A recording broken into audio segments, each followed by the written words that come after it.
Hey everybody, Senior Blood and Iron Instructor Steve Kime here. In today's video, as requested by a viewer, we're going to be looking at Keyguard Position.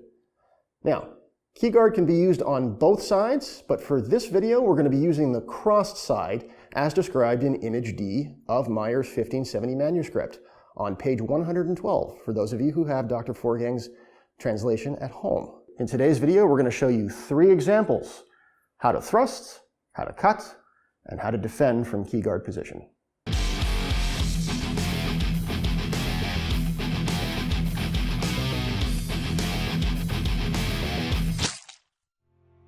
Here I am in Keyguard position. I'm going to perform a thrust.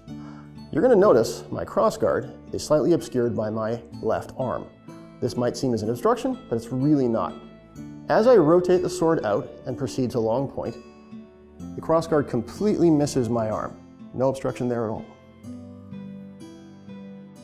So, I want to throw a basic descending cut from key position. First thing I'm going to want to do is transition into crossed ox. Really easy to do. Then, I want to bring my tip around, going through tog position, and completing my cut like this. Okay everybody, so in the previous example, we already explained that it's very easy to move from key to ox. It's also very easy for me to move from key to plow, giving me the option of defending undercuts or executing any technique from plow I wish.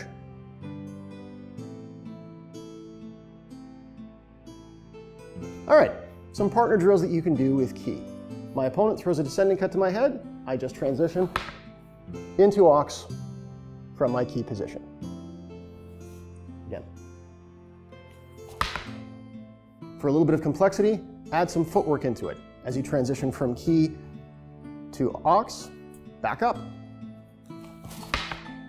All right, drill number 2. My opponent throws an undercut towards me. I withdraw, and I come out into plow. For the last drill is a thrust defense. Now, in order for me to properly do this, I'm going to need to use the same technique I used to throw a thrust.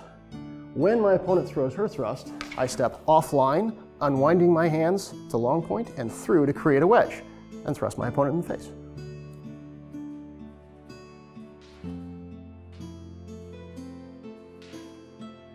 Okay YouTubers, we hope you liked this video. If you did, please like and subscribe so we can continue to bring you the best content available. As always, we'd like to thank our Patreon subscribers for their continued support. And remember guys, if you don't train how you fight, you're not going to fight how you train.